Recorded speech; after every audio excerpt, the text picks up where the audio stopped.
प्रिय विद्यार्थियों, आज हम भक्तिकाल की निर्गुण काव्यधारा के प्रमुख प्रवर्तक संत कवि कबीरदास जी की शब्द से कुछ पदों की व्याख्या करेंगे। जब ते आत्म तत्व विचारा, तब निर्वैर भया सबहिन थे, काम क्रोध गहि डारा। व्यापक ब्रह्म सबन में एक, को पंडित को जोगी। राणा राव कवंसु कहिए, कवन वैद्य को रोगी। इनमें आप सबहिन में आप आपसु खेले। नाना भांति घड़े सब भांडे, रूप धरे धरि मेले। सोच विचारी सबे जग देखा, निर्गुण कोई न बतावे। कहे कबीर गुनी और पंडित, मिल लीला जस गावे। प्रस्तुत पद में कबीरदास जी ने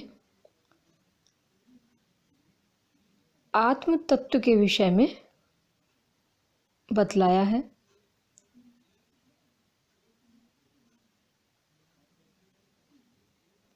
और एक ही तत्व की विद्यमानता वो सभी में मानते हैं। कहते हैं, जब ते आत्म तत्व विचारा, जब से मैंने आत्म तत्व के विषय में विचार किया है, जब से मैंने आत्म तत्व के बारे में समझा है, सोचा है, विचारा है, तब निर्वैर भया सबहिन थे, तब से मैं सबके प्रति निर्वैर हो गया हूँ। अर्थात मेरा किसी से द्वेष, मेरा किसी से वैरभाव नहीं रहा है। और काम क्रोध गहि डारा, और जो ये विकार थे मन के, काम क्रोध आदि को भी मैंने पकड़ करके दूर फेंक दिया है, दूर डाल दिया है। अर्थात इन विकारों का त्याग कर दिया है। व्यापक ब्रह्म सबन में एको। कबीरदास जी कहते हैं कि मुझे ये ज्ञात हो गया है, मुझे ये पता चल गया है कि सभी में या सर्वत्र एक ही ब्रह्म विद्यमान है। यह मैं जान गया हूँ कि सर्वत्र व्याप्त ब्रह्म ही सब में विराजमान है। सभी में एक ही तत्व विद्यमान है।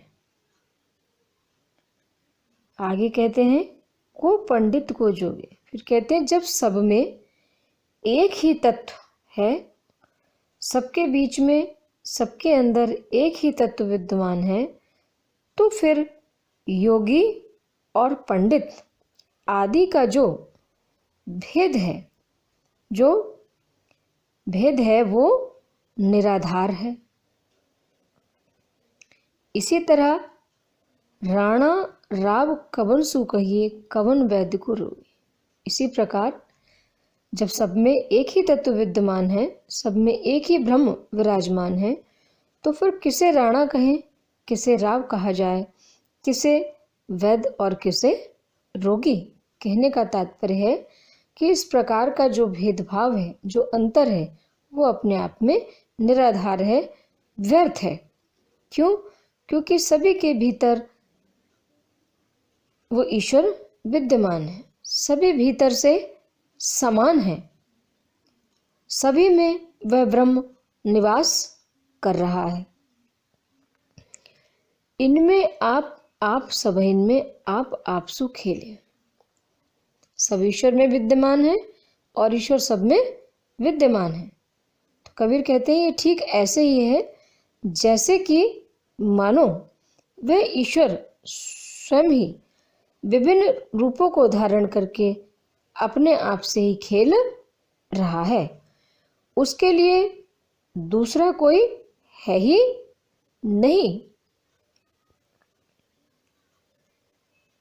नाना भांति घड़े सब भांडे रूप धरे धर मेले। मानो उस ईश्वर ने प्राणियों के रूप में अनेक भांडे रचे हैं, अनेक उसने भांडे बना रखे हैं और उन्हें अनेक रूप दे दिए हैं। सब विविध रूपों के भांडे बर्तनों की तरह उसने उनको रख छोड़ा है।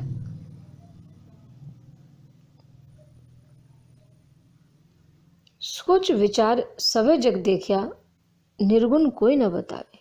आगे कबीरदास जी कहते हैं कि मैंने बहुत सोचा विचारा और यह पाया है कि जगत में एक ही तत्व विद्यमान है, जगत में एक ही तत्व व्याप्त है, निर्गुण कोई न बतावे। इतना ही नहीं, मैंने बहुत से जानकार लोगों से, बहुत से ज्ञानी, बहुत से जानकार लोगों से भी ब्रह्म के विषय में पूछा, उनसे बातचीत की, लेकिन उस निर्गुण के बारे में कोई सटीक और सार्थक जानकारी नहीं दे पाया। कोई उस निर्गुण के बारे में कोई वर्णन ही नहीं कर सका। कहे कबीर गुणी और पंडित मिल लीला जस गावे। तात्पर्य, क्योंकि वो जो निर्गुण निराकार ब्रह्म है वो तो वर्णातीत है, वर्णन से परे का विषय है। कहे कबीर गुणी और पंडित मिल लीला जस गावे।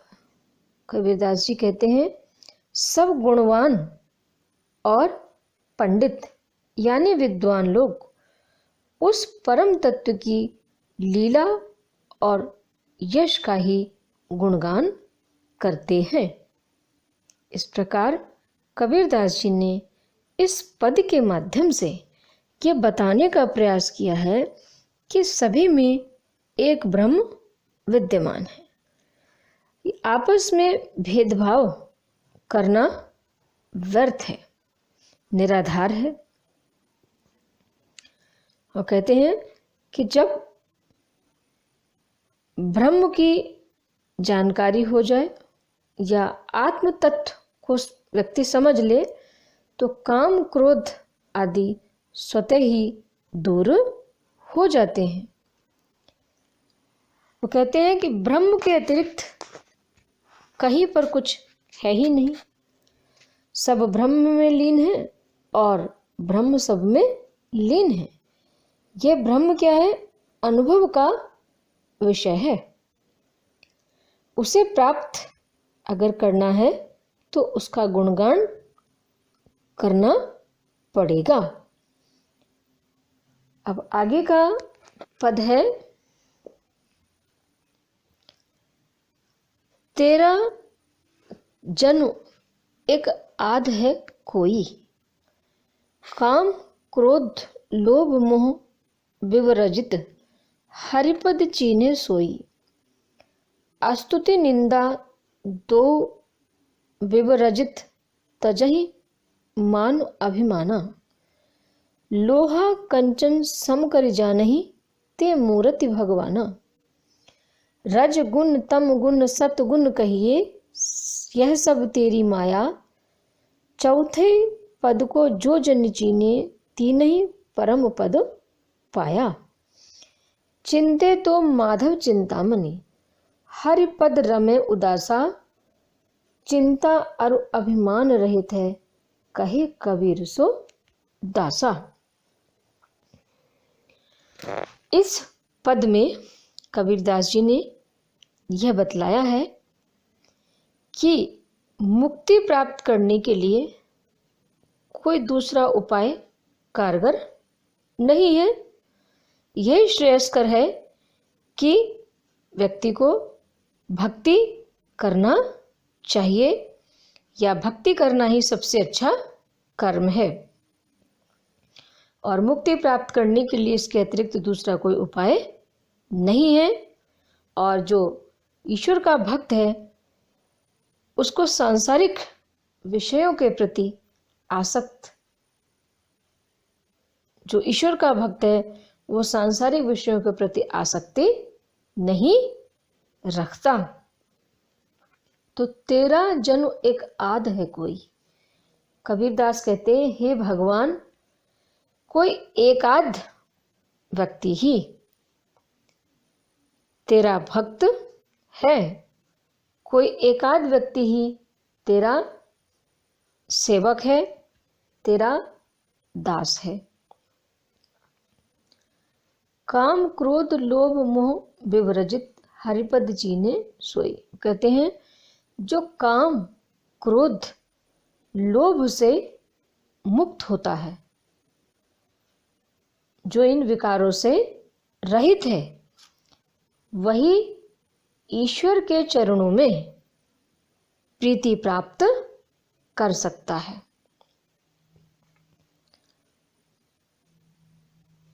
स्तुति निंदा दो विवर्जित तजहि मान अभिमाना लोहा कंचन सम कर जाने ते मूर्ति भगवान। आगे कबीर कहते हैं कि स्तुति निंदा आशा तृष्णा अभिमान को छोड़ने वाला और लोहा और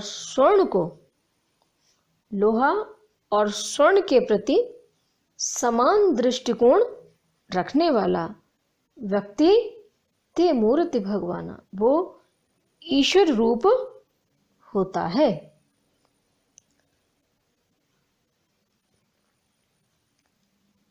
रजगुण तमगुण सतगुण कहिए यह सब तेरी माया।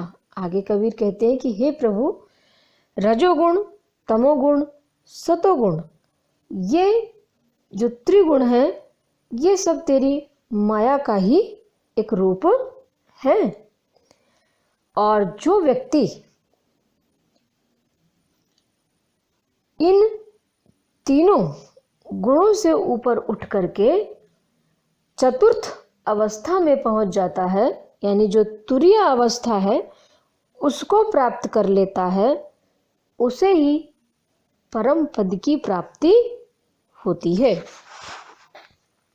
उसे ही ईश्वर का दर्शन प्राप्त होता है। चिंते तो माधव चिंतामणि हरिपद रमे उदासा। आगे कबीर कहते हैं कि वो व्यक्ति को चिंतन केवल चिंतामणि रूप यानी भगवान का ही करना चाहिए। व्यक्ति को भगवान का ही चिंतन करना चाहिए और वे चिंतामणि रूप भगवान सबकी इच्छाओं को पूर्ण करने वाले हैं। इसलिए मनुष्य को चाहिए कि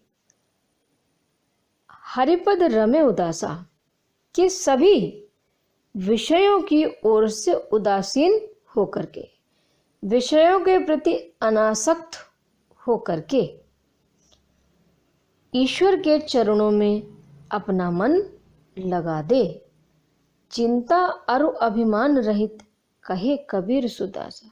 कबीरदास कहते हैं कि जो व्यक्ति या जिस व्यक्ति में तृष्णा और अभिमान का भाव नहीं है, जो तृष्णा और अहंकार से रहित है, कहे कबीर सुदासा।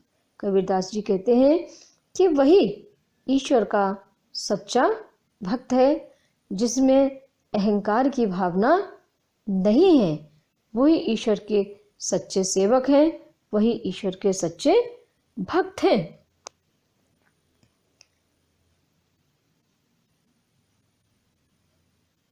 इस पद के माध्यम से कबीरदास जी ने ये कहना चाहा है कि ईश्वर की भक्ति करना ही सब पूरे जीवन का सार कर्म है।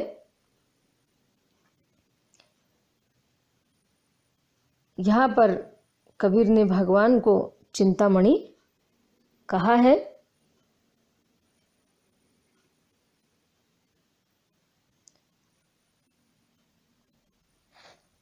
धन्यवाद।